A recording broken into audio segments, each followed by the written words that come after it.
Oh no, I was moving to stretch.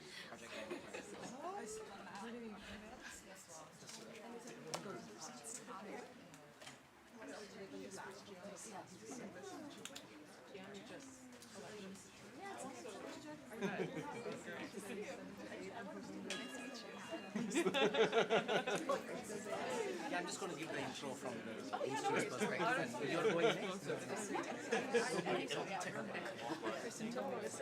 Yeah, I was told to sit up here. Oh, sorry, she don't want to sit beside me. But definitely not next to you. No, every time I'm over my Oh, really? Oh, I always. I missed you. Well, this is good. How have you been? I have to ratchet up my bullying sort of thing. Yes. You're like, I have. But I was going to make You I was actually going to mention, I was like, I hope everyone was really Greg, you could do something.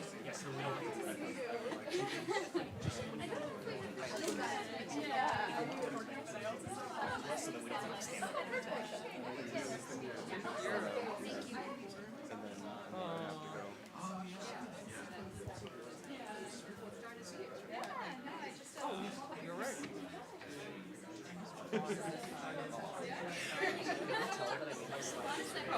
After this. Okay, I'm heading out. Should I start? I'll just be a couple of minutes. Yeah. No, thank you so much. Okay, let's get started. Good afternoon. Good afternoon, everyone, and welcome to this very special workshop on governance at the technological frontier, how to translate research into policy for AI oversight, clearly hugely important topic today. My name is Venkat Guruswamy. I'm the director of the Simons Institute for the Theory of Computing. A few words about the Simons Institute. It was established in 2012 with a very generous gift from the Simons Foundation. And our mission is to bring together the world's leading researchers as well as outstanding young scholars in theoretical computer science. And the goal is to explore deep unsolved problems about the nature of computation, but also expand the horizons of the field by exploring other sciences and interaction of technology and society and other aspects through algorithmic and computational lens. So, and this workshop is part of Simons Institute's Algorithms, Society, and Law initiative, which was established to address the broader societal implications of the technologies addressed within our research programs. So we are delighted to be partnering with the CITRIS Tech Policy Initiative in organizing today's very special event. And we invite you to, for greater outreach, we invite you to live post this workshop on social media. And if you do so, use the hashtag SimonsLive and tag us at Simons Institute so that anyone outside can also follow this very interesting and topical event. We would really like to acknowledge the generous support of the Simons Foundation and Simons Foundation International, as well as our many industry partners and individual donors. Your support makes our research and events like this possible. And with this, I'll now invite Camille Crittenden, Executive Director of CITRIS and the Banatov Institute and co-founder of the CITRIS Tech Policy Initiative, to say a few words. Thank you. Thank you and welcome everyone. I'm delighted to be here and so happy that CITRIS could co-sponsor this event with the Simons Institute. I think this is the first such collaboration that we've had, but I hope that it's the first of many. CITRIS is a Center for IT Research in the Interest of Society. That's the acronym. We occupy a building over on the north side of campus, Utarjadai Hall, if you're ever on that side. Our name really says it all. We try to help faculty members to bring forward emerging technology that's going to have a positive social benefit. Some of the research initiatives, in addition to the tech policy initiative that we help to support, are in aviation, in climate, and in health. We also have a number of other programs, workforce development programs and some entrepreneurship programs, but really we're here today because of the Tech Policy Initiative, and I really want to salute the organizers and say thank you for all your hard work, Stephen and Ruji and Greg, for doing the work to bring us all together today. It's going to be a fabulous afternoon, so thank you for being here.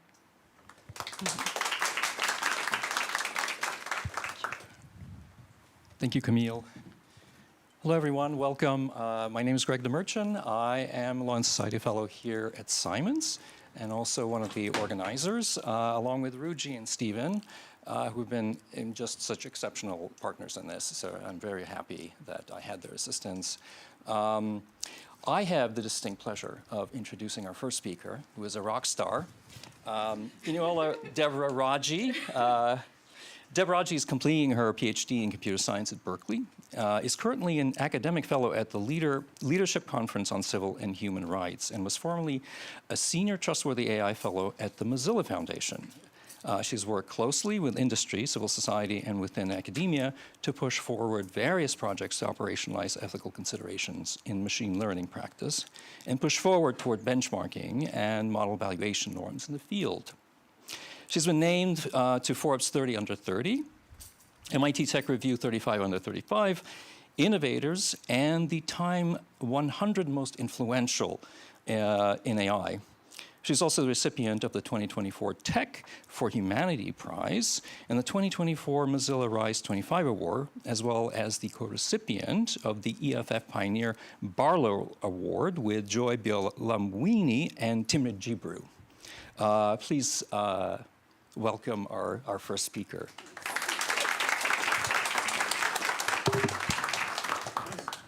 All right, hello? Okay, perfect. Thank you. Okay, so hi, I'm Deb, and I was told I could talk about anything I wanted. So I was going to talk about, and Suresh was literally just making fun of me a couple minutes ago about what I'm choosing to talk about. But effectively, I'm here to talk about the fact that for those of us that have kind of been in this AI policy space for a while, my work is very focused on like AI product accountability, product safety perspectives. It's been about like 10 years since the conversation has gotten started. And so I noticed that there's a lot more computer scientists, there's a lot more computer science researchers that are sort of curious about what's going on in AI policy. And I want to share a little bit about what's happened in those last 2 years and my reflections on it and of what we might need to do moving forward. And so that is what my talk is about, is effectively this sort of like retrospective of 10 years. Everyone in the room was probably born 10 years ago. I hope you were all conscious 10 years ago, but you might not have been paying attention to this, and so hopefully someone will learn something. And Suresh was definitely there for all of this, so you can fact check whatever I say. Yeah, he was like definitely like in the rooms and named in many of these reports at that time. So if you want like a really senior perspective on this, yeah, definitely bug him afterwards. But the story that I want to tell starts with in May 2016. The Obama administration, towards their tail end, Obama, yes, I said the word, he and his Office of Science Technology Policy, which at the time was really championed by someone with a great computer science background, Ed Felton, and various other civil society folks, they wrote this report, which is kind of canonically known as like the Big Data Report, but it was a report about AI effectively and sort of AI safety, fairness, and some of these topics that we now discuss today, but in 2016. And so this report kind of launched a lot of the academic conversation. It inspired a lot of civil society focus on these topics. But most importantly for this conversation, it was sort of the first kind of, at least that, I am also young, and Suresh will definitely fact check me later, but this was sort of the first big policy moment coming from the Obama White House around AI as like a sort of, as we understand it today, and AI-related policy topics as we understand it today. Oops. This is not working as well as I thought. Okay, literally later that year, it inspired one of the first congressional hearings on AI. So there's a congressional hearing that happened November 2016. on a committee in which Ted Cruz was the chair, which is like, feels like whiplash right now because he has shifted his position a lot. In his opening statement, he mentions AI fairness, which is definitely whiplash for some of us that are following the situation now. But yeah, he chaired this committee on science and technology, and they had the first sort of congressional hearing that I'm aware of that mentions AI. This happened November 2016, almost pretty much in direct response to this report. And Greg Brockman from OpenAI was there, which was pretty crazy because OpenAI was founded in 2015. So just a year after OpenAI was founded, they were part of this sort of first congressional hearing on AI. So they've always been really part of that conversation of what AI is from the beginning. And then a couple years after that, we're in the Trump administration now. They actually were the first to have an executive order on AI. And they also, I think a lot of people miss this, they were also the first to kind of really push on any kind of meaningful legislative action on AI. So the National AI Initiative Act of 2020 was snuck into like an appropriations bill during the Trump administration, and it kind of led to a lot of things like, I don't know if anyone remembers this logo for the National AI sort of initiative office. It led to like NIAC, which is sort of the National AI Advisory Council, the role of NIST, the National Institute of Standards and Technology, and a lot of AI standards development came out of this. But this is sort of like 2019, 2020. And so, we've had this conversation of AI in the US sort of starting in 2016 onwards and focusing on a variety of different topics. And so one of the things that I've always really wondered has been, well, it's actually been about 10 years since 2016. So, what have we actually been effective at accomplishing in AI policy in those 10 years? There's certain topics that we were talking about in that 2016 report that we're still talking about in 2026. How much of that, if any, have we made progress on? And then I think my own personal curiosity as someone that sort of is affiliated with a computer science department, for better or for worse, what does computer science research have to do with this? How has computer science research shaped this outcome, if at all? And so, and so that's sort of where I'm kind of coming in. Obviously, a lot of this retrospective will be incredibly biased. I sort of see myself as operating at the intersection of computer science and public policy to think about specifically AI accountability in complex real-world situations. So I think about sort of audits and accountability for deployed AI products. I take more of a product safety lens, and I work a lot with like different practitioner networks. So these are different groups that are trying to deploy AI systems, different civil society groups. Someone mentioned the Leadership Conference, but ACLU and CDT are groups that I've worked with for a long time, Suresh also. And then I've started working more recently in the last year and a half with these government research organizations called AI Safety Institutes, and I'll explain later what they are. But I've been working with the AI Safety Institutes in Canada, the UK, and the US.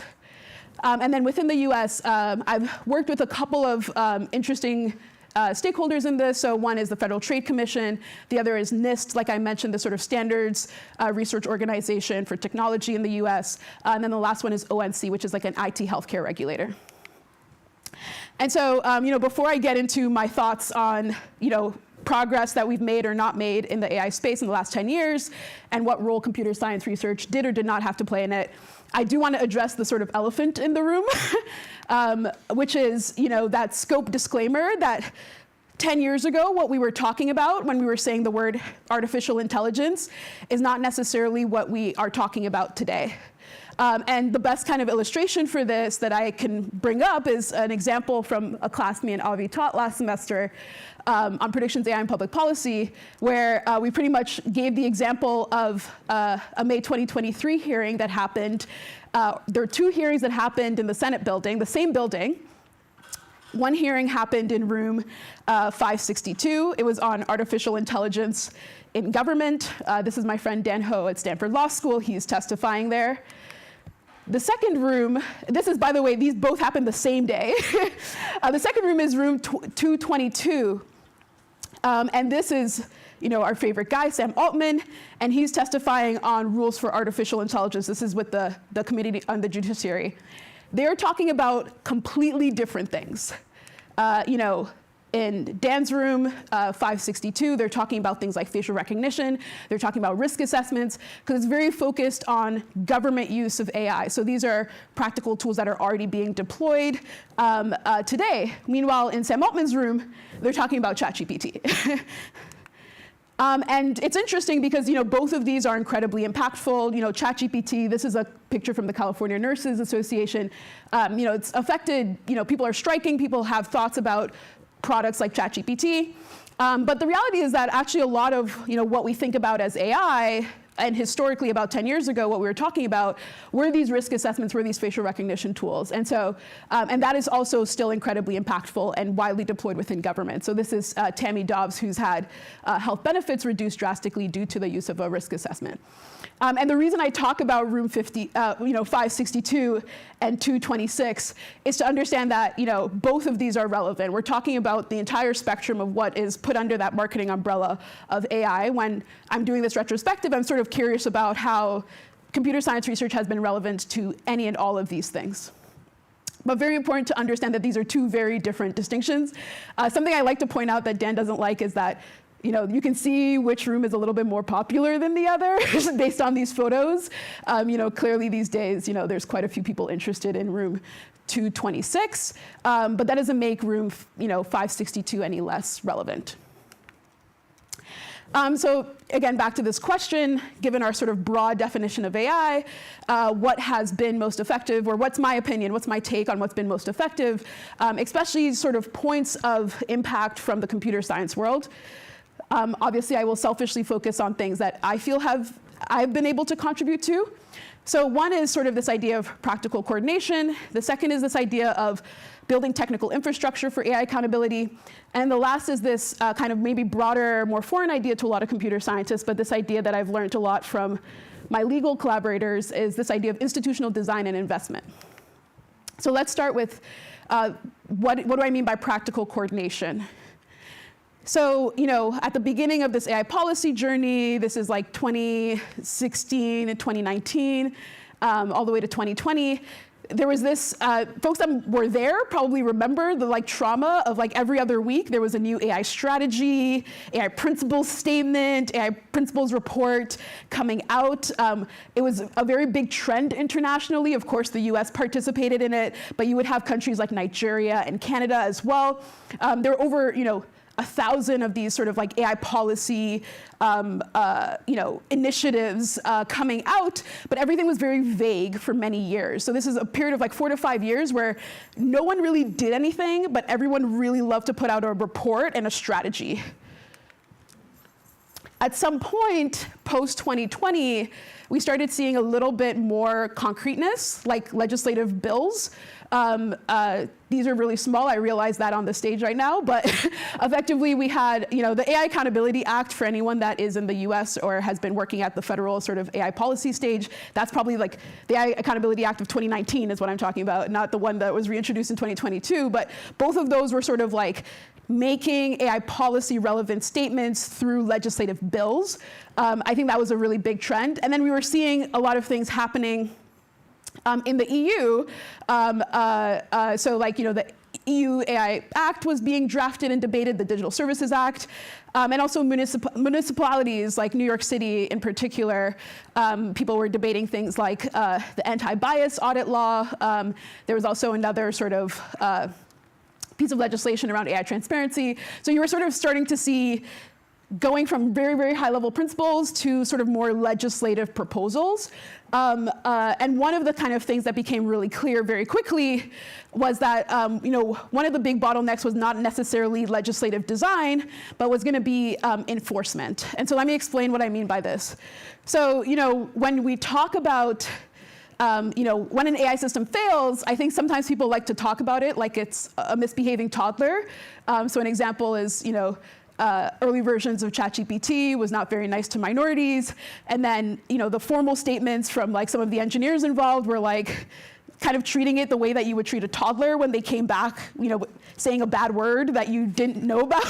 And you were sort of I did not teach that kid that, I don't know where they learned that or where they heard that. That was sort of how the OpenAI research engineers were sort of reacting to ChatGPT's misbehavior. And I think sometimes when we interact with AI systems, there's sort of a tendency to look at things through that perspective of sort of anthropomorphizing these systems and treating it like a misbehaving child. But in reality, especially as things started translating towards a legislative path that required enforcement, it was very clear that, oh, actually, a lot of these systems are products like any other type of product. So an AI system is effectively more like a toaster than it is a toddler. And so what does that mean? Well, actually, there's a lot of exciting things. It's like, because of a lot of advocacy in the 60s with Ralph Nader, the turn of the century with pharmaceuticals and food safety, the US actually has pretty decent, some people would disagree with what I'm saying completely, but we have pretty decent product safety laws. So we have quite a few legislative arms to sort of control and think about regulating toasters.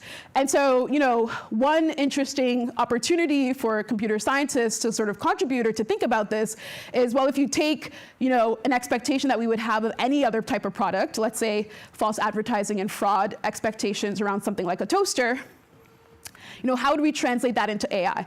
And so that was exactly what happened with the FTC in September 2024. Looking at their responsibilities around false advertising and fraud, they started kind of applying that or thinking about that as it related to AI claims.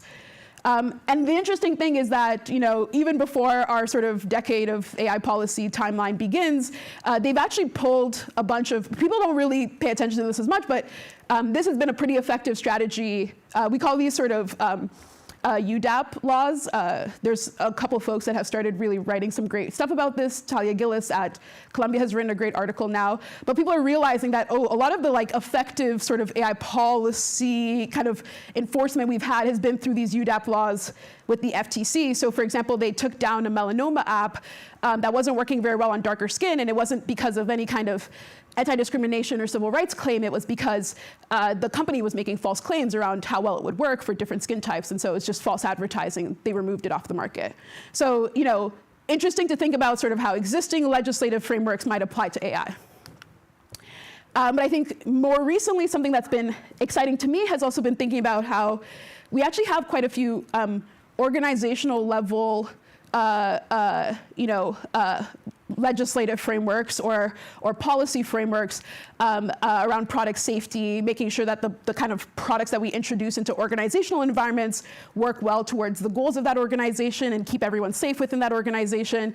And so we might actually adopt some of those tools and think about how that might change with AI. So an example is I've been very kind of engaged in conversation for quite a while about procurement compliance. I know Suresh is passionate about this. Deidre Mulligan has been doing quite a bit about it.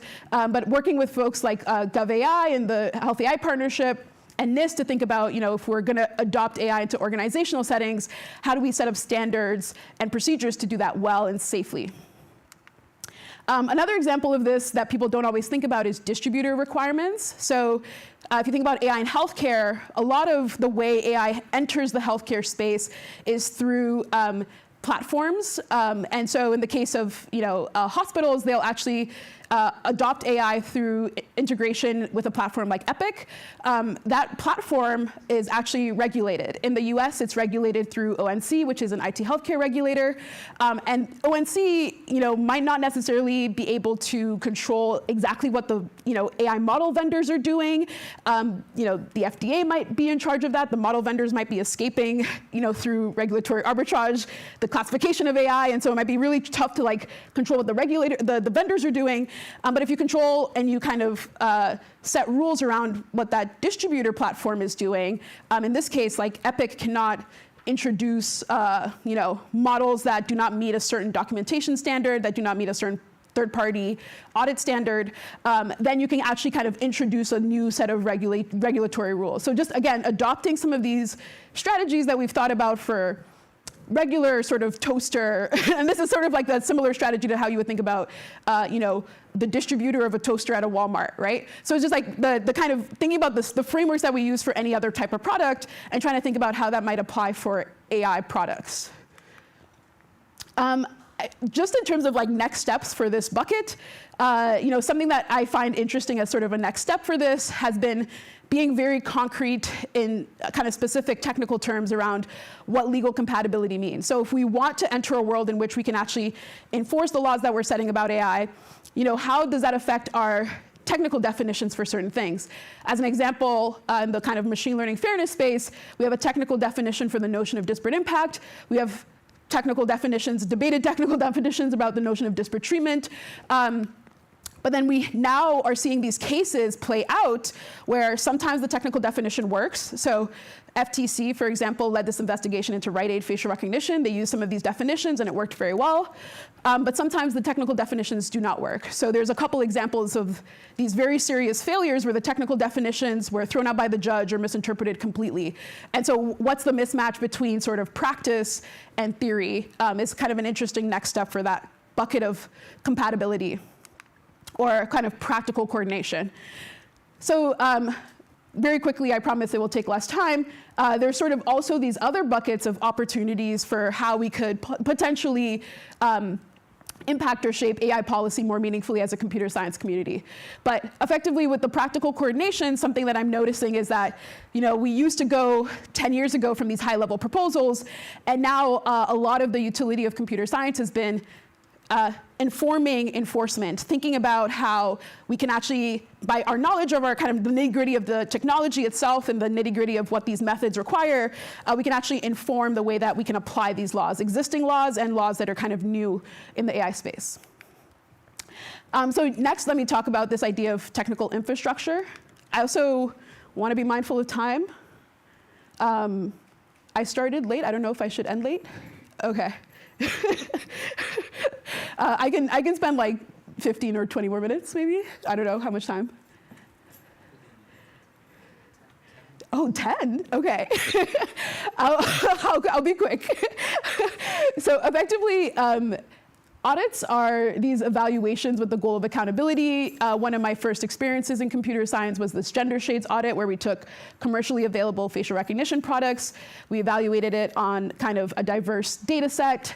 And we found that a lot of these technologies in production kind of underperformed for this darker female demographic subgroup.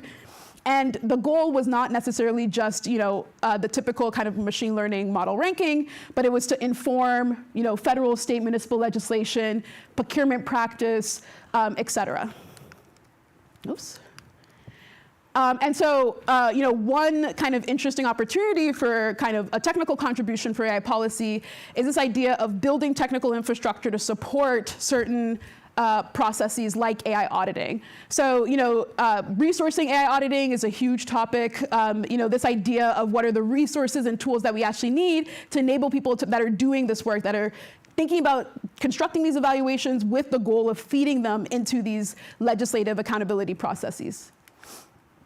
This looks like a very scary chart, so I'll walk through it very quickly. There's some of these tools that are very oriented around this idea of harms discovery, so pretty much identifying a harm, identifying who's been hurt. Some of the tools are very focused on the evaluation process itself, so defining standards and performing kind of an analysis of the output of the system. And then some of these tools are very focused on sort of the postscript of evaluation, which is how do we make sure that these evaluations actually feed into meaningful processes of accountability. And so a lot of the work I did with Mozilla was this open source audit tooling project, where effectively we funded about 14 different audit tools across this entire spectrum. We also informed a lot of legislation looking into resourcing the development of these tools, and kind of pushing forward the development of what we call AI accountability infrastructure. And a lot of that work was led by Victor, who was incredible. But effectively what we were doing was trying to say, people that are doing this audit work have a lot of needs, technical needs, and the computer science community can build a lot of these tools.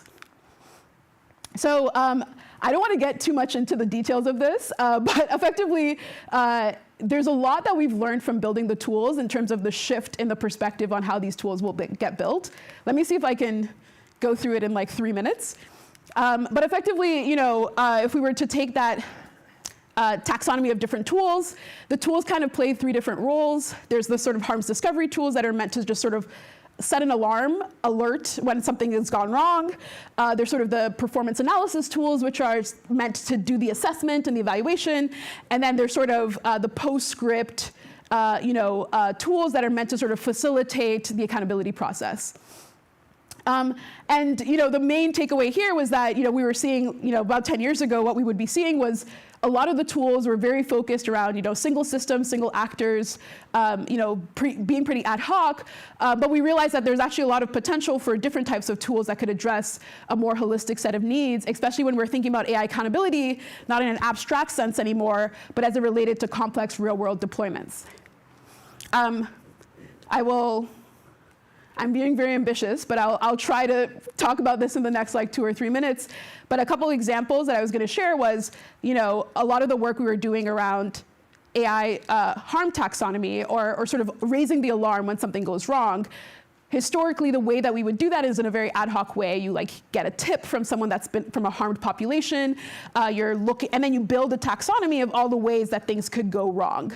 You look at historical accident catalogs, that sort of thing.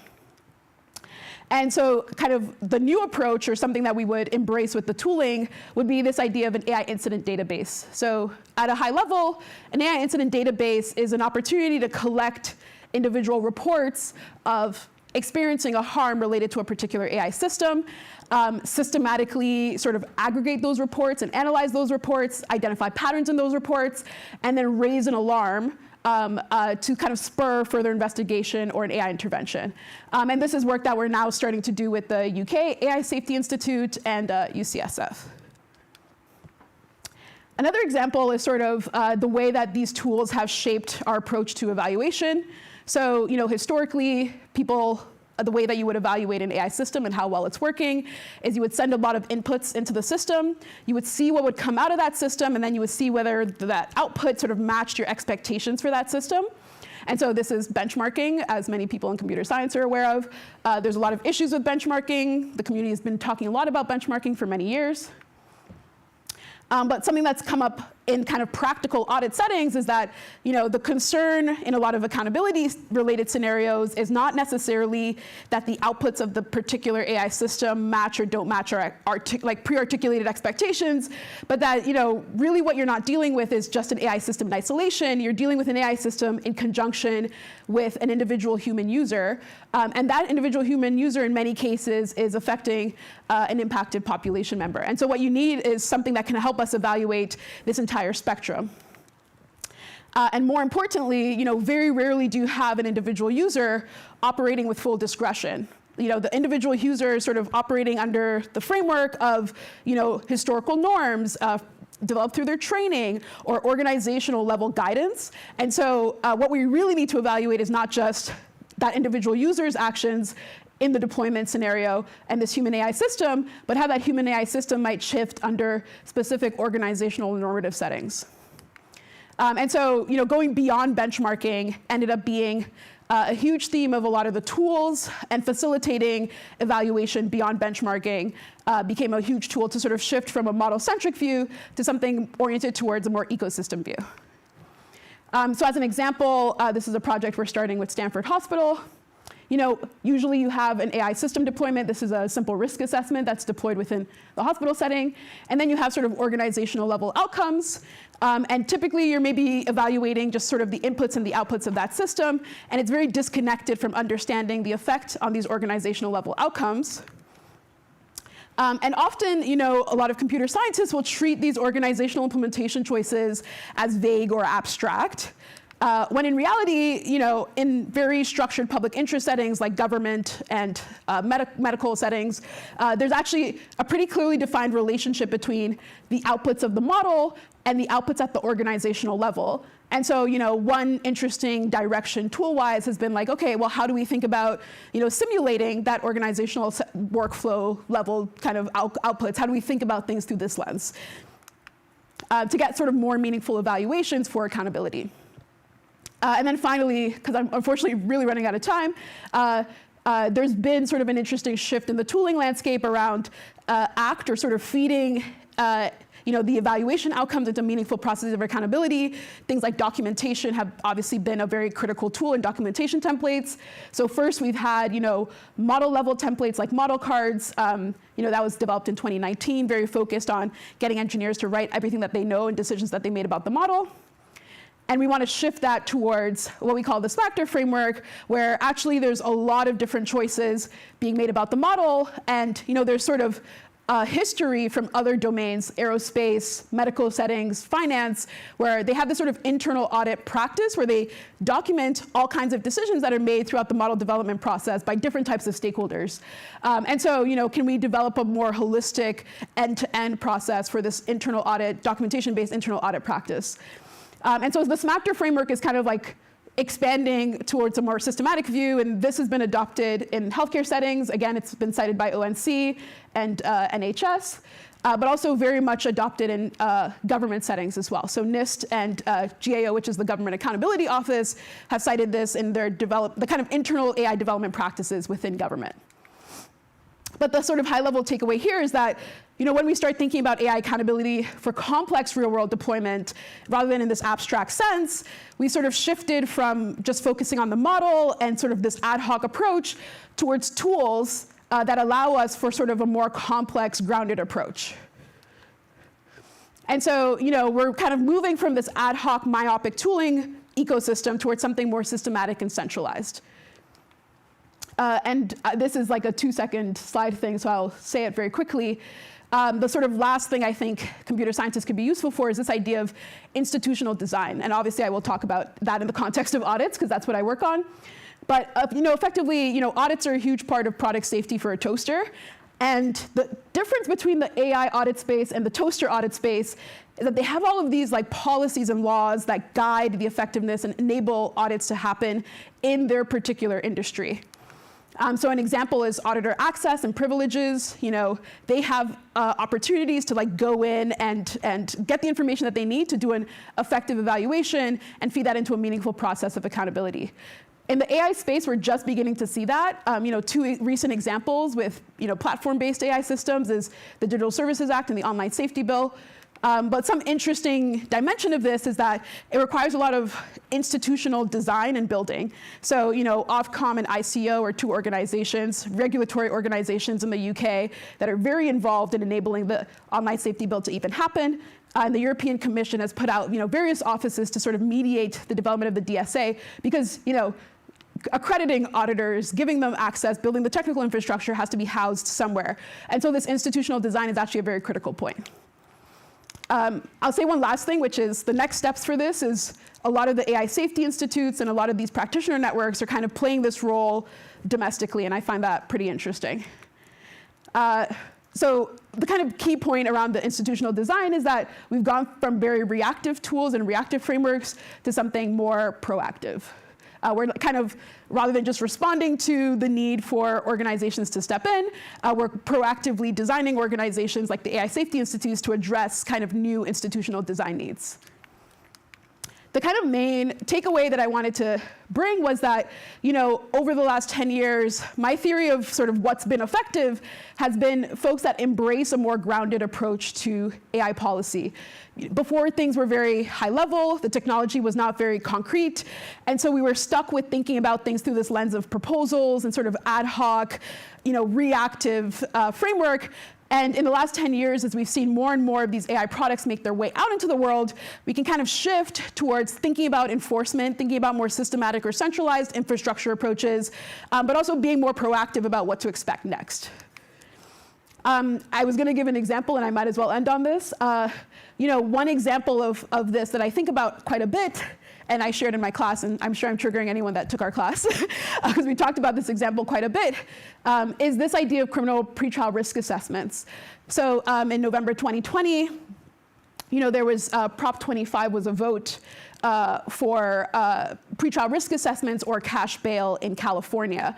And people would either sort of be released automatically based off of their assessed risk or commit cash bail. And so a yes vote would mean sort of no pretrial risk assessment, and a no vote would mean yes to cash bail, and yes to pretrial risk assessments and no to cash bail, and then yes would mean end cash bail but give them a risk assessment. And I think CS Research really contributed to the way that this vote played out. ProPublica, has a very famous investigation into the bias of these risk assessments that really shaped a lot of the public opinion, but also a lot of the discourse at conferences like FACT. And I think that really informed, I know that really informed because it was cited in a lot of the letters from like ACLU Northern California and other civil society groups that endorsed the no vote, so no to risk assessments, because they had seen sort of ProPublica and some of the FACT research on this topic. And so in California, they voted no. But a decade before that, in 2015, or actually November 2014, which is even earlier, before ProPublica's article, which came out in 2016, 60% of New Jersey voters actually made the opposite decision. So they voted to end cash bail and to approve these risk assessments. And this is sort of before public consciousness on bias in criminal risk assessments. And so, part of it is because risk assessments were seen as the more fair choice prior to this research. And so, what New Jersey sort of presents as an alternative hypothesis of, what would happen if we hadn't done that research and hadn't shaped that opinion, or we had been more careful or taken a different approach to our research. And we now have some data on that, which is effectively that there's a lower jail population, but a lot of the bias has gotten worse. And so it's a very nuanced take, but it's a very interesting alternative hypothesis to the role that computer science plays in some of these real-world policymaking decisions. I'll say one last thing, which is effectively, now we're in a world in which people do take that more grounded approach. And so we have ProPublica's result, but now we have sort of papers like Albright's result that reveal some of that finding that risk assessments make judges more lenient, but more lenient towards white defendants versus black defendants. And then now we even have like experimental evaluations of these risk assessments that reveal that there's not much of an effect. And so this is something that like me and some colleagues have been thinking a lot about, is like how do we actually integrate and think about things through this more reflective and grounded approach. I'll end there. I'm so sorry, but thank you. Yeah, so effectively, one of the main takeaways here is that, as we shift towards these products that are affecting more and more lives, we should take more responsibility, our role in shaping the public policy conversation as computer scientists. Yeah, I'll end there. Sorry.